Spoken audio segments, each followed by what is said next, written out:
Welcome to Atlas Hatchery. And as far as our opening hand goes, we are going to 100% keep on this one. We've got Mana Crypt, we've got Chromatic Lantern, we have Anointed Procession, and we do have some nice spot removal to get rid of MRB, and that's going to allow us to at least keep Atla on the battlefield. So that is going to be a very good option. So let's see if our opponent wants to mulligan past 7 or not, and if they don't, then we're going to get this game going. Okay, so let's go and lead off with, I guess at this point, go and lead off with Taiga. That'll be pretty good. So we go Taiga, we go Mana Crypt, and then we go Chromatic Lantern. That allows us to go for Anointed Procession next turn. I think that sounds pretty good. We'll have Mana Crypt enter the battlefield, and then once we go for Chromatic Lantern, we'll be in a very good spot. So, okay, have Chromatic Lantern into the battlefield, then anything else pass the turn to our opponent. So we're playing Atla, the official hatchery leader today. 2 mana activation, create a 0/1 green egg creature token with Defender. Then whenever an egg you control dies, reveal cards from the top of your library until you reveal a creature card. Put that card on the battlefield, then the rest on the bottom of your library in a random order. So we'll actually be online for Atla pretty quick, and I think I kind of like going for that, because we can go Atla, and then next turn go for Anointed Procession, and then go for an Egg Crack. I think that sounds pretty good. So we're going to have our Mana Crypt trigger. We're going to go and choose Tails on this one, and then just try to utilize this very quick mana as quickly as possible. Especially, yeah, we're going to choose Tails on this one. One the flip. We are 1 for 1 on those Mana Crypt triggers. Let's have the land drop for the turn. That's going to be Forest. Yeah, I like that. Let's go for Atla. That's going to be white, green, and then red, and then tap down 2 for tap down Mana Crypt for 2 to get down Atla. So anything else, we're going to pass it back over to our opponent. So MRB doesn't untap, then the untap step, then gain control of target creature for as long as MRB, as long as you control MRB, and then whenever MRB leaves the battlefield or becomes untapped, destroy that creature. It can't be regenerated. So got a little bit of a gain control style deck. There was a new card that got released in M20, I think. Yeah, M20. That's the thief. I can't remember his name, but the card enters the battlefield to gain control of something, and then if you own 3 or more, I think you win the game. I need to see what that card was, because it's kind of one of those, like, I was like, well, all right. It's kind of like one of those times where you see a card like that, and you're like, oh, I should build something with that. And I think it's like Treachery Agent or something, or Treacherous Agent. I'll look it up here in a second, but let's get our turn going first. So we're going to be able to go for a Anointed Procession next turn, and still hopefully leave up Path to Exile mana, which is going to be a pretty good option for us. So let's go and choose Tails on this Mana Crypt trigger. We are 2 for 2 on those Mana Crypt triggers, and ooh, and there we go, run into Wrath of God. So let's go for the land drop for the turn. This is going to be Kessig Wolf Run. Let's go for Anointed Procession. That's going to be white, then 1, 2, 3. Oh, that is perfect. Look at this. This is going to be wonderful. We're also going to be able to go for the Atla activation to get, and I think at this point, yeah, let's wait. You know, if they've got some sort of instant speed interaction, what we can do is we can at least go for the egg activation in response to that, and then still get 2 egg tokens on the battlefield. So I was thinking about doing it right now, but it still leaves us open to go for Path to Exile, just in case something kind of goofy comes onto the battlefield. But, oh yeah, what was that card? Treachery? That's what it was. It was Agent of Treachery. 7 mana. Whenever it enters the battlefield, gain control of target permanent. Then at the beginning of your end step, if you control 3 or more permanents you don't own, draw 3 cards. Okay, that's what it was. I was thinking you won the game, but I was like, man, that sounds like that'd be pretty easy. But no, you just get to draw 3 cards, which is not too bad. You know, getting a free brainstorm where you don't have to put 2 cards back is always a very nice effect. So, and then we'll see what our opponent ends up going for. They actually don't have black on the battlefield, so we don't have to worry about MRB gaining control of Atla at this point right now. So I think that it'll definitely be a good option for us to go for the activation. So let's get a couple different egg tokens. And the other good thing about Wrath of God is that we can just kind of keep plugging away at these tokens and then go for a Wrath of God, just kind of get a really nice board state. So let's go and choose Tails on this Mana Crypt trigger. 3 for 3 on those bad boys. And then we run into Mere Battlesphere. Yeah, once again, I think I kind of like leaving these egg tokens up. So let's just go and pass turn over to our opponent. We'll go for an egg activation, and if they want to get down MRB, and then we'll go for the probably go for Wrath of God next turn. So I think that'll be pretty good. So anything else, pass it back over to our opponent. Now this is the fun thing about this deck, is that this deck is very much, you know, you want to win the game. There's times where you can be a little bit cutthroat. You can try to try to win as quickly as possible, but simply just kind of building up a bunch of eggs to see what sort of shenanigans you can get into is a really fun feeling. So let's go ahead and go for the Atla activation. That's going to be 2 eggs on the battlefield, 2 more. So that should make this Wrath of God a very fun Wrath of God. And the other thing that we can do with Sylvan Tutors, we can actually set up the top part of our library. So we'll see if there's any sort of creature we want to put on top before we go for this Wrath of God. And we get to go for another activation. So it's going to choose Tails on this Mana Crypt trigger. Finally lost the flip. We are, I think, 3 for 4 on those. And then, and then Wooded Foothills. Yeah, so we'll go for one more activation with Mana Crypt. There we go. So that's going to give us 6 eggs on the battlefield. Let's have Wooded Foothills enter the battlefield, because that's going to be an additional land.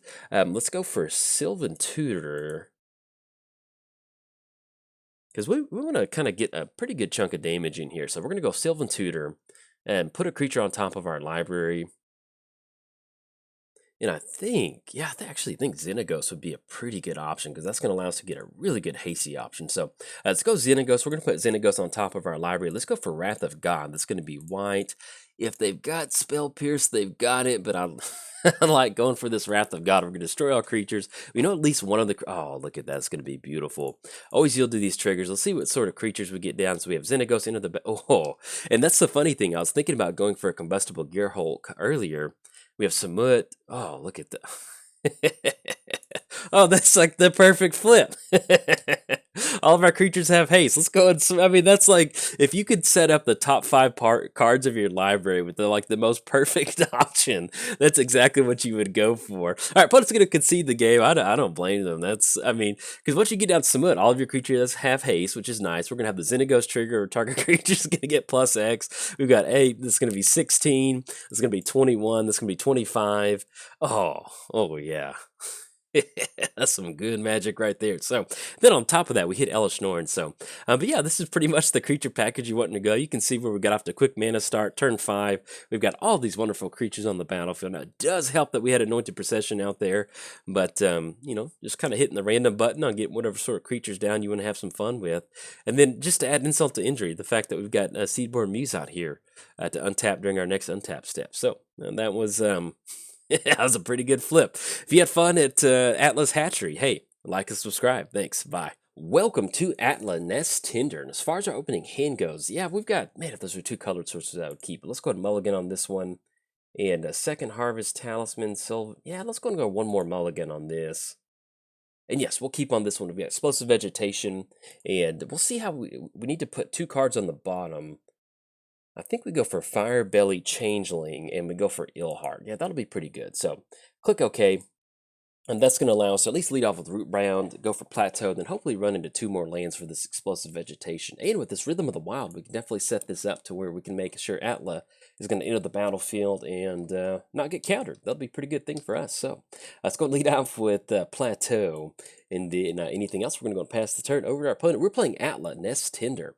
2 mana activation, create a 0/1 green egg creature token with Defender. Then whenever an egg you control dies, reveal cards from the top of your library until you reveal a creature card. Put that card on the battlefield and the rest on the bottom of your library in a random order. Playing against Yarok the Desecrated. Death Touch and Lifelink. If a permanent entering the battlefield causes a triggered ability for a permanent you control to trigger, that ability triggers an additional time. So basically just kind of like double Panharmonicon style effect, which is pretty cool. So we did cover both commanders. It is officially free time. Now let's have some fun.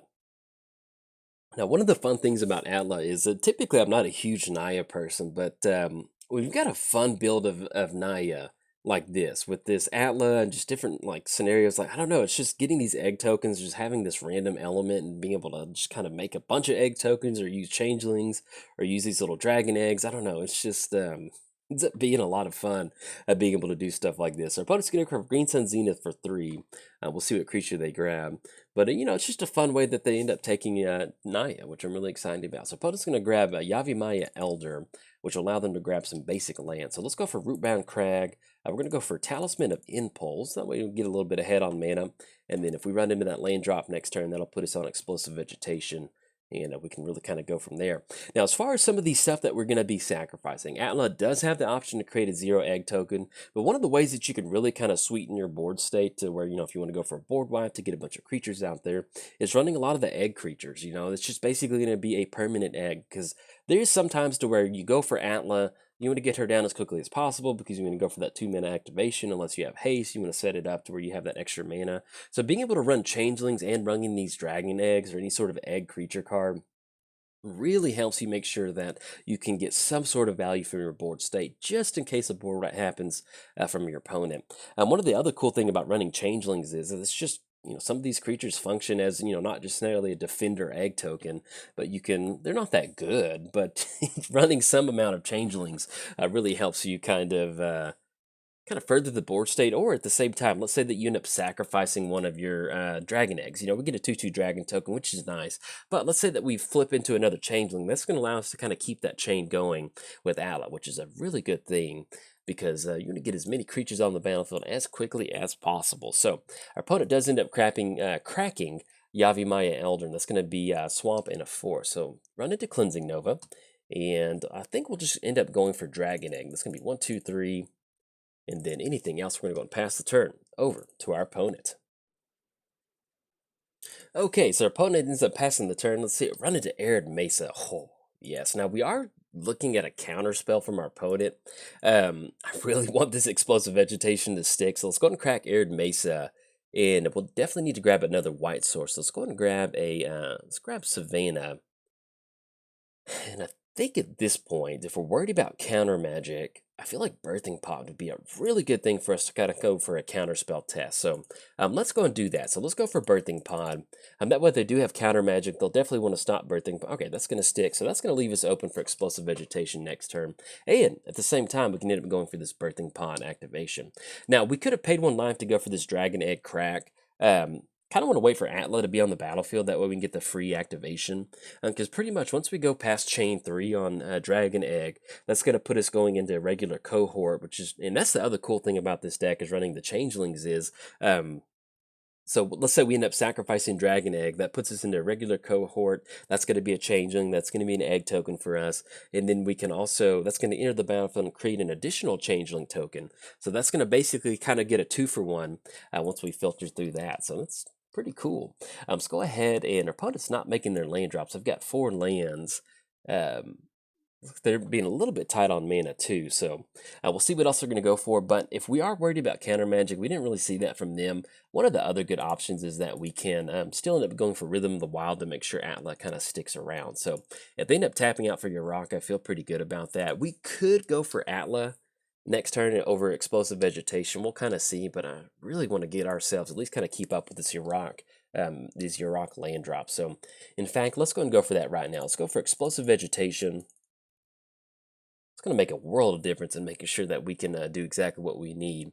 We do have double white, double red. Let's go ahead and split this one down the middle. So let's go forest, and let's go ahead and grab ourselves another white source, especially since we do have that talisman out there. So anything else, we're going to go and pass the turn over to our opponent. So we do have Cleansing Nova, but we're kind of getting to the point now where we've got a pretty good amount of artifacts on the battlefield. So more than likely, we're just going to be using Cleansing Nova to kind of reset our board state. That's the cool thing, that you can almost kind of build this kind of Naya control deck in that you're getting down ammo, you're getting down these egg tokens, and then when you go for something like Cleansing Nova, you just get that one-sided board wipe, and it's really hard from an opponent's standpoint to really kind of deal with the one-sided board wipe. So hopefully they don't get down Bane of Progress or something like that, and then we'll at least be able to kind of bounce. All right, they're going to go for Cultivate. Okay, I like that. That's not them taking the turn off, but it definitely helps us kind of go for a really nice board state next turn. Because let's say we end up going for Chromatic Lantern. That's going to be just enough mana for Chromatic Lantern and Atla. And we do want to have some sort of protection for her. If our opponent does have some sort of spot removal, it's not going to be the best. And so now we can go for Birthing Pod in response to some sort of spot removal, but it's only at sorcery speed. So we'll be, ooh. So we run into Aura Shards. So if we go Chromatic Lantern, 1, 2, 3, that's going to be us completely tapping out for Atla. And if we leave up Atla, that's also going to allow us to end up going for at least a Birthing Pod activation of sending it back to the command zone. But either way, they're going to be able to do it during our attack step. So I still like going for Chromatic Lantern. So we're going to go for Chromatic Lantern. That's going to allow us to go for Atla. We're going to keep our fingers crossed that we're not running into another counter spell. If we are, we've gotten to the point now to where we can definitely kind of bounce back from this. We've got more than enough mana to reset because this could be 1, 2, 3. There we go. All right. So let's just simply just going to go and pass the turn to our opponent. If they don't end up using spot removal, at their instep, I feel pretty good, and they did not. So that's hopefully going to clear the way for us to go for Atla. This is going to be pretty good. So next turn, we've got a 2-mana activation with Atla. We'll probably actually end up going Birthing Pod on Dragon Egg. If we can find ourselves another sack Atla, that would be perfect. But simply just going Birthing Pod on Dragon Egg, that's going to get another creature on the battlefield. But I think if we want to try to close this one out... So we have no way to kind of manipulate the top part of our library. We do have different tutors in here. We have Enlightened Tutor and Worldly Tutor. We also have Scroll Rack, but since we have nothing to set up the top part, like earlier I ran into Crater Hoof, which you're always excited to see Crater Hoof, but when you just kind of flip an egg token in hopes of hitting something like Avacyn or Vorinclex, and you run into Crater Hoof, and then Crater Hoof jumps on the battlefield and he's super excited, and Atla's like, okay, yeah, I'm excited too, but that's not enough to do any sort of damage. That kind of stinks a little bit, but I do think the longer that we go on against Yarok, especially them making land drops and finding more creatures that can enter the battlefield, probably the worse it is for us. So we're probably going to have to get some sort of value established on our side of the battlefield next turn. So probably might end up going Cleansing Nova just to hit the reset button, depending on what they get down. And we'll keep our fingers crossed that this isn't something. Let's see what they're tapping out for. It's always funny whenever our opponent starts tapping out for a pretty good chunk of mana. Okay, Massacre Worm.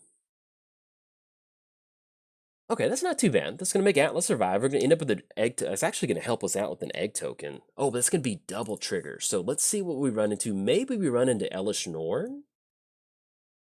I think that would be pretty good.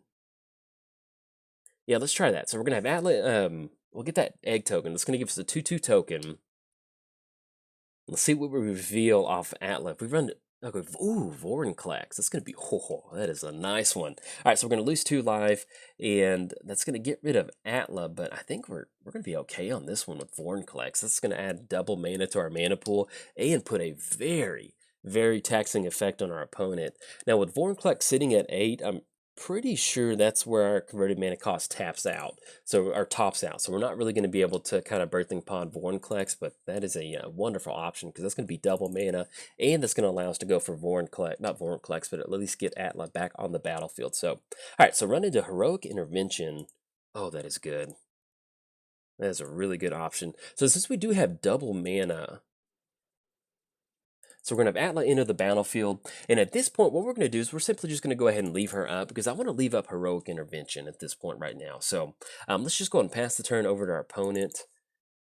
Do we want to swing in with a Vorinclex? No, I think we're okay.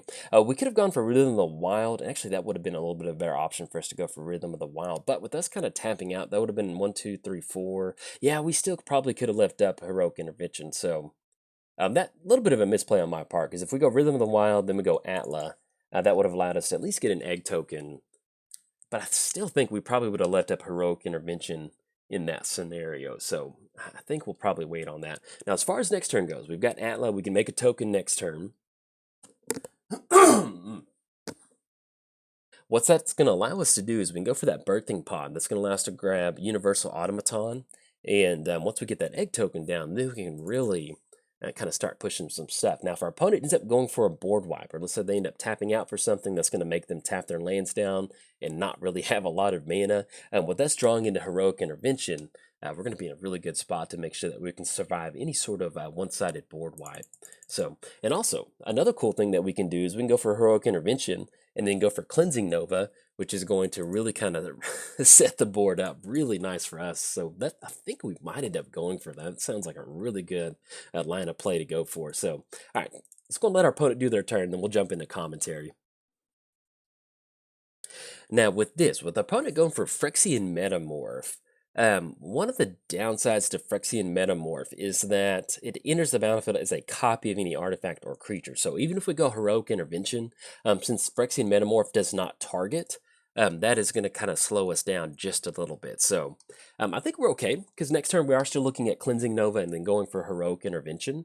And so if they're going to tap out for some stuff, we can tap out for some stuff. We should be able to kind of bounce back from this. But look at that, Vorinclex versus Vorinclex. So that's a pretty good deal.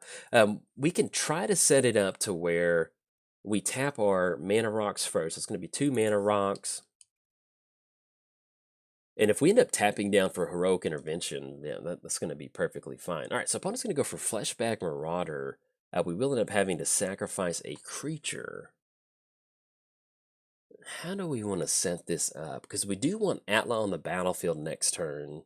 And either way, we're going to have to get rid of a creature. I still think we hold on to Vorinclex, because that double mana is going to be so good. Oh, and excuse me, we're going to have to sacrifice double creatures. I completely forgot about that. Yeah, so Heroic Intervention is not going to stop that. So it's going to be double sacrifices. So we're not going to be able to stop that. It's going to go Vorinclex, and then they're going to lose 2 life. Let's still go and sacrifice Atla. It's like send her back to the command zone. And then that's going to be 4, 6, 8, 1, 2, 3, 4, 5, 6, 7. So it's going to be 7 mana. Thankfully, their lands aren't going to untap during their next untap step. And so what we can do is we'll go for this Cleansing Nova, just to kind of hit the reset on the board. And we'll see what else they're tapping out for. And then hopefully we can get some sort of Adventures in the car. Okay, that's going to be great. They're going to get those plant tokens down. And that's going to be a really nice Cleansing Nova for us. Oh, those plant tokens, goodness. Okay, so it's going to be, they've got 18 plant tokens. They're going to have Yarok swinging in for at least 3. And it's going to put us down to 18. So we're definitely going to end up going for this Cleansing Nova next turn. It's going to feel pretty good about that. Let's see what we draw into. Let's see. Run into Rock Egg. Okay. So at this point, we still, yeah, we definitely want to go for Cleansing Nova. So it's going to be 1, 2... Okay, so unfortunately we're going to have 3 lands that don't untap, but that's not the end of the world. So destroy all creatures. We've got to get rid of their board state. That's going to send your rock back to the command zone. They are sitting at 1 card in the hand, so I feel pretty good about this. Then anything else, we're going to go and pass the turn. So next turn we're going to have these 3 lands not untapped, which is not going to be that good. So hopefully we can at least run into another land to make the land drop. And that does put us going for Rhythm of the Wild or maybe going for Aura Shards. But at this point, Rhythm of the Wild and Rock Egg is going to be our better option for at least kind of pushing past this one. And since we are at turn 9, have been kind of yakking for a little bit, I'm going to let our opponent kind of do their turn, and then I'll break down what they do here in just a second. Okay, opponent's going to tap out for Guardian Project. And then, yeah, look at these turn 10, turn 9 turns where we're just passing the turn. There you go. Yeah, I think I kind of like Rhythm of the Wild because we're actually getting to the point now to where we can basically, yeah, red and then green. That's going to be 1, 2, 3, 4, 5, 6, 7. If we just run into the land drop next turn, we're going to be able to get down to Avacyn. That's going to give us Indestructible.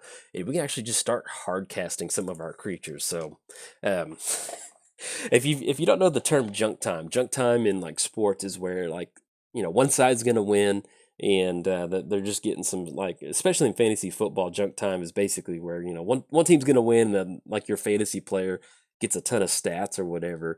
That's pretty much what we're into right now. We're in junk time. We've got 4 cards in our hand. Opponent's got 1 card in the hand. We got Rhythm of the Wild. We're just trying. Basically, it's kind of like we've exhausted all of our weapons, and now we're just trying to duke it out with fists. So, but it's always fun to kind of play that version of Magic sometimes, where you run out of resources. So it's always kind of fun. Opponent does have Academy Ruins. They have no art. Well, they do have Phyrexian Manamorph. They can put Phyrexian Manamorph on top, but if they end up going for that, that's not too bad. But that would, yeah, because basically they can make a copy of Avacyn, which is not really what we want to see, because that'd make all their stuff indestructible, and they have another 8/8 flyer, which would kind of complicate things. Anyway, we'll see. All right, so they're actually going to go for Putrefy on Birthing Pod. It stinks to miss a sack outlet, but we can make that work. So, all right, so we run into Woodland Changeling. I think we need to get the shards going. It's going to be tapped down for 1 green mana. Let's have this Changeling enter the battlefield. We're going to have Changeling enter. Let's go for that. We're going to target that Guardian Project. Do we want to have it enter the battlefield? I think we'll just have it enter the battlefield with a +1 counter because it's not really going to matter. So let's go and pop that Guardian Project because we're going to stop that extra card advantage. And then that still leaves us open on Heroic Intervention. Yes, definitely want to use that ability.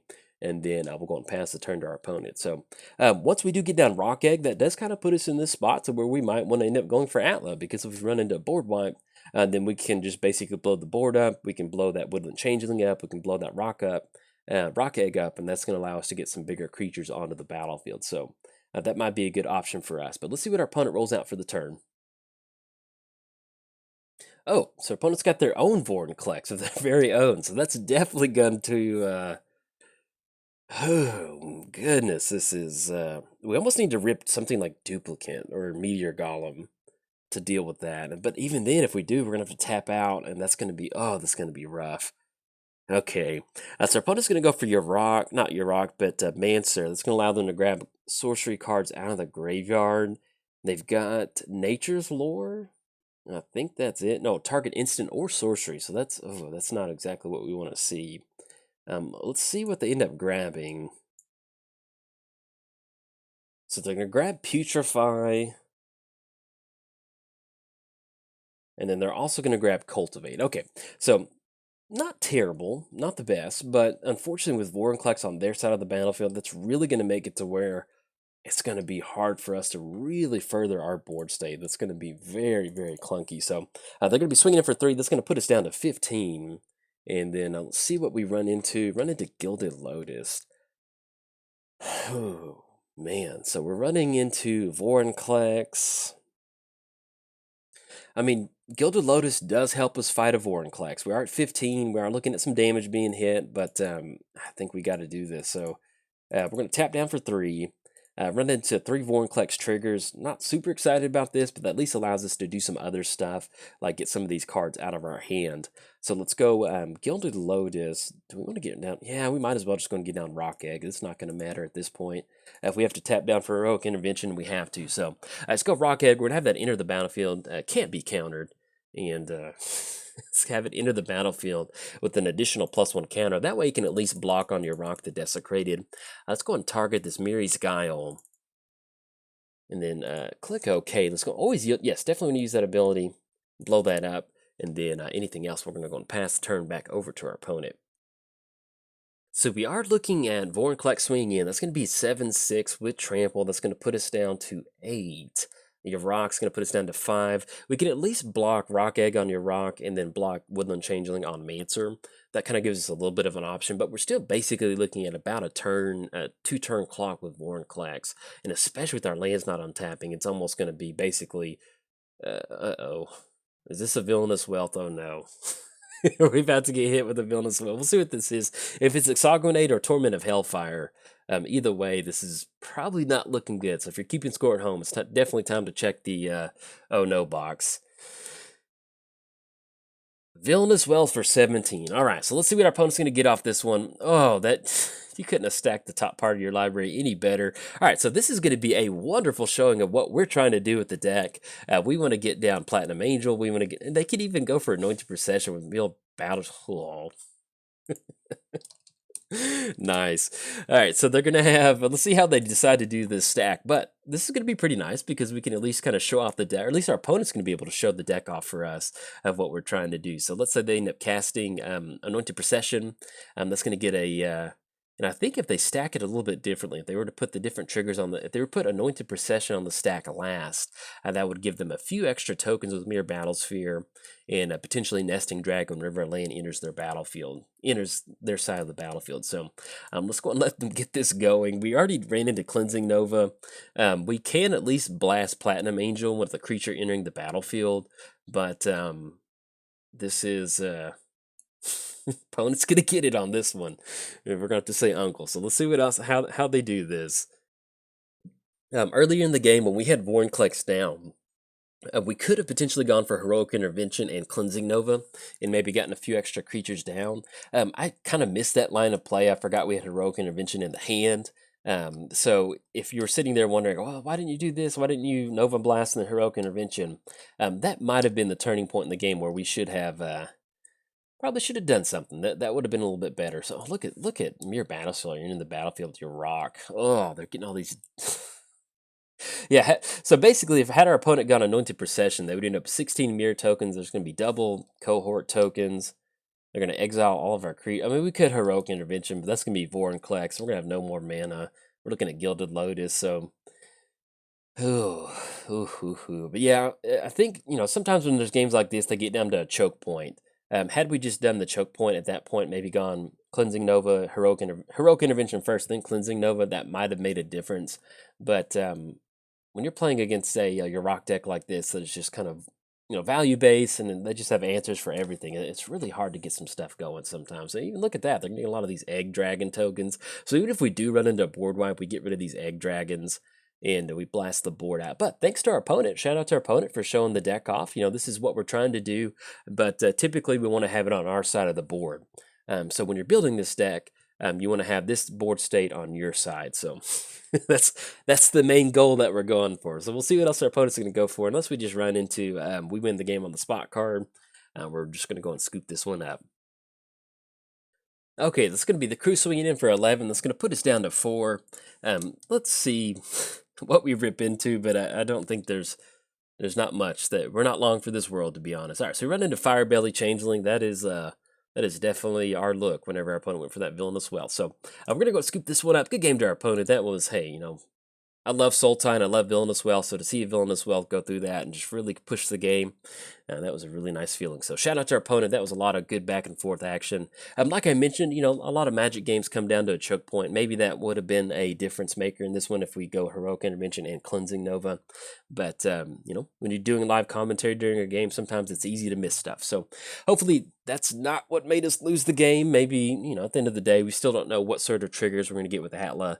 And so setting up a lot of changes and a lot of eggs really make sure that we win the game. And so, sometimes just being aggressive and going for those little value plays like Cleansing Nova and Heroic might be something that we should have done with the deck. But, I like to go big or go home sometimes. So I like to set up a really nice board state. But anyways, that was a lot of fun. I got to see really nice Villainous Wealth. And if you enjoyed the video, like and subscribe. Thanks. Bye.